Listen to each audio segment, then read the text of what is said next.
Hey guys, this is Muskan. Welcome back to our channel real English. स्वागत है आपका real English में। आज मैं बताने वाली हूँ आपको कि सेशन जिनका भी 20 से 23 है, आज उनके लिए मैं सजेशन लेकर के आई हूँ कि 20 से 23 वालों का सजेशन क्या होगा बीए पार्ट 2 का। इंग्लिश ऑनर्स के बच्चों जिनका बीए पार्ट 2 में है, जो बीए पार्ट 2 में है, उनके लिए it's very important to know that which type of question will come in your exam. So without delay we will start. सबसे पहला जो आपको क्वेश्चन आने वाला है ना, वो क्वेश्चन आने वाला है एक्सप्लेनेशन एनी टू। इसका तो सिंपल सा बात है कि आपको फर्स्ट नंबर में जो एक्सप्लेनेशन आएगा, मतलब एक्सप्लेन करने के लिए आएगा, वो 2 पे आएगा। आपको 2 पे एक्सप्लेन करना होता है। ओनली 2 ऑप्शन 4 रहेंगे, उसमें 2 आपको चूज करने होते हैं। कितने मार्क्स करेंगे? 8 × 2 = 16 मार्क्स, 16 मार्क्स करेंगे। मतलब एक एक्सप्लेनेशन अगर आप करते हैं तो आपको 8 नंबर मिलता है। दूसरा भी करेंगे तो आपको 8 नंबर मिलता है। और जैसा कि मैंने पहले भी कहा था कि मैंने एक्सप्लेनेशन पे ऑलरेडी वीडियो बना लिया है कि आपको कैसे लिखने हैं, फॉर्मेट क्या होता है एक्सप्लेनेशन का। तो आप प्लीज जाकर के चेक कर लीजिए कि एक्सप्लेनेशन का फॉर्मेट क्या होता है। हालांकि आप लोगों को पता होगा, इसलिए क्योंकि आप लोगों ने बीए पार्ट 1 का एग्जाम भी दिया है। बीए पार्ट 1 का एग्जाम दिए हैं तो ऑब्वियसली है कि आपको आता होगा कि फॉर्मेट कैसे लिखा जाता है। सबसे पहला आंसर जो आएगा क्वेश्चन, वो आएगा एक्सप्लेनेशन एनी 2 पे, जो 8 × 2 = 16। अब प्रॉब्लम हो जाती है कि सजेशन का मतलब होता है कि क्वेश्चन देना, राइट। तो मैंने एक्सप्लेनेशन पे इसलिए क्वेश्चन दे दिए कि कोई भी क्वेश्चन रिपीट नहीं हुआ है। बस 1-2 जो रिपीट हो गया, उसके बाद नहीं रिपीट होता एक्सप्लेनेशन, वो उनके ऊपर डिपेंड करता है।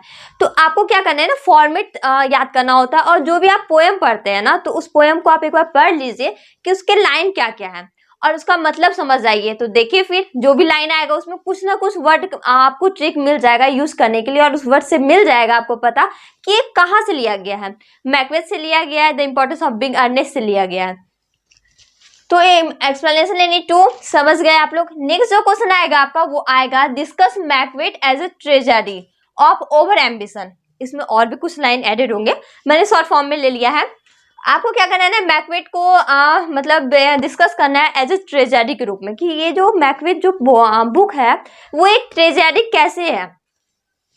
कितने मार्क्स मिलते हैं आपको? 14 मार्क्स मिलते हैं। तो कम मार्क्स नहीं है, ज्यादा मार्क्स है। उसके लिए आपको लिखने होंगे, पेजेस भरने होंगे। पेज भरना इंपॉर्टेंट होता है, राइटिंग अच्छे से लिखना इंपॉर्टेंट होता है। इसमें ना आपको मैंने 2 दिया है, मतलब 2 ऑप्शन दिए हैं कि या तो आप इसको लिखे या तो आप नीचे वाले को लिखिए। आप लिख सकते हैं character of lady Macbeth. Lady Macbeth का कैरेक्टर इंपॉर्टेंट है कि लेडी मैकबेथ का कैरेक्टर क्या क्या है, उसमें क्या क्या भूमिका है उसकी, तो आप इसको डिस्क्राइब कर सकते हैं।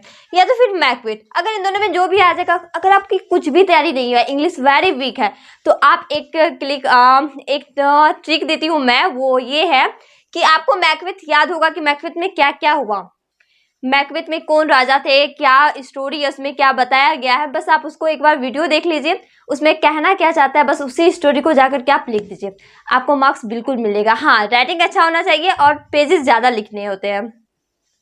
तो जो कुछ भी तैयारी नहीं किया उसके लिए ये तरीका बिल्कुल आसान है, जिससे आप मार्क्स पा सकते हैं। नेक्स्ट जो है आपका, वो आएगा comment on the double title of 12th night.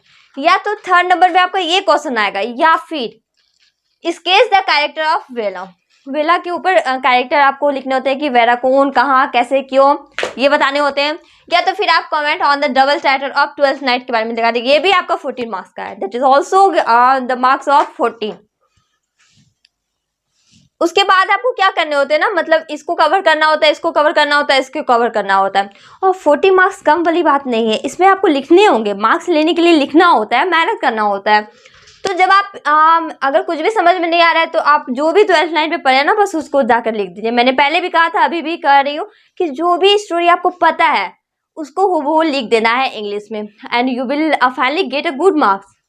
Next है discuss Congreve's concept of love and marriage as presented in Love for Love. या फिर sketch the character of Angelica. Angelica का कैरेक्टर इंपॉर्टेंट है। मतलब ऐसा नहीं है कि जो आ गया वो नहीं आएगा, ऐसे टाइप उनका मन होता है। एग्जामिनर का मन होता है कि कौन सा क्वेश्चन दे, कौन सा नहीं दे, कौन सा में बच्चा कंफ्यूज हो जाता है। कभी कभी क्या होता है ना, मतलब अपोजिट ही टोटल कर देता है। जो 2020 में आया 2022 में नहीं आता कोई, तो इस फेरे में नहीं लाना है कि जो 22 में आएगा, जो 20 में आया, जो 18 में आया। तो आपको हार्ड वर्किंग करने की जरूरत है। तो मैंने जैसा बता दिया है, बस इसी को आप सॉल्व कर लीजिए। और हाँ, जो भी बुक है, इनफैक्ट आपको नाम भी पता होगा कि सिलेबस में पढ़ने क्या क्या होता है, उन सारे को कवर कर लीजिए कि what is the story in that case.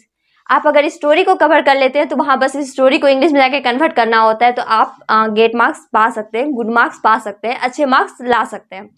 तो this is a way, not so much too hard to get a, जिसका भी पार्ट 1 में अच्छा मार्क्स नहीं आया तो ये मौका मिला है आपको अच्छा मार्क्स लाने का। पार्ट 2 में आप अच्छा मार्क्स लाइए ताकि आपका पार्ट 1 मैनेज हो जाए। ये तो मैंने बस 4 क्वेश्चन की बात की। अब नेक्स्ट क्वेश्चन के ऊपर बात करती हूँ, नेक्स्ट 5 नंबर के पे बात करती हूँ। नेक्स्ट जो आपको क्वेश्चन आएगा वो आएगा the importance of Being Earnest as a फेरियल कॉमेडी, या तो ये क्वेश्चन आएगा या फिर आ सकता है sketch the character of either Algernon और जैक बर्टिंग। ये दोनों इंपॉर्टेंट है, मोस्ट इंपॉर्टेंट, जो कि 14 मार्क्स के आते हैं। तो आप इन दोनों को कवर कर लीजिए, इन दोनों में से किसी एक को तो आना ही है, हो सकता है कि ये दोनों आ जाए। तो अगर आप ये दोनों को प्रिपेयर कर लेंगे तो बाकी सारा क्वेश्चन को कोई जरूरत नहीं है करने के लिए। और भी बहुत सारी द इंपॉर्टेंस ऑफ बिगिनर से क्वेश्चन है, लेकिन मोस्ट इंपॉर्टेंट जो है वो यही दोनों है। तो आप ये दोनों को कवर कर लीजिए, आपका मार्क्स अच्छा आएगा। नेक्स्ट है shorts notes on any two, मतलब किसी दो पे आपको शॉर्ट्स नोट्स लिखने हैं। वो नोट्स क्या क्या है, मैंने 4 को कलेक्ट किया है।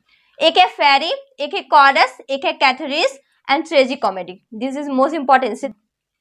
तो आप इन चारों में से चारों को कवर कर लीजिए ताकि 2 क्वेश्चन आएगा तो आप बना सके वहां। First fairy, chorus, catharsis and tragicomedy, ये 6 क्वेश्चन है। और आपको पता होना चाहिए कि 7 क्वेश्चन आपके एग्जाम में आते हैं। लास्ट जो आता है वो आपका आता है ऑब्जेक्टिव का। ऑब्जेक्टिव कुछ नहीं है, 10 × 2 = 20 मार्क्स। इट मीन्स कि आपका 2-2 मार्क्स का 10 क्वेश्चन रहेगा, 20 मार्क्स आपको मिल जाएंगे। बहुत इजी है अगर आप स्टडी प्रॉपरली तरीके से करते हैं तब। अगर आप अच्छी तरीके से पढ़ाई करते हैं तब भी आपको अच्छे मार्क्स मिल सकते हैं। और मैंने तो क्वेश्चन भी बता दिया। तो अब तो टाइम भी कम है क्योंकि मार्च में आपका एग्जाम होने वाला है। तो बी प्रिपेयर फॉर मार्च। आज मैं बस पेपर 3 की बात की और पेपर 4 की मैं नेक्स्ट दिन बात करूंगी। तो ये फिलहाल आप प्रिपेयर कीजिए क्योंकि पहले एग्जाम जो होता है वो आपका होता है पेपर 3 का। तो thank you so much for watching my channel.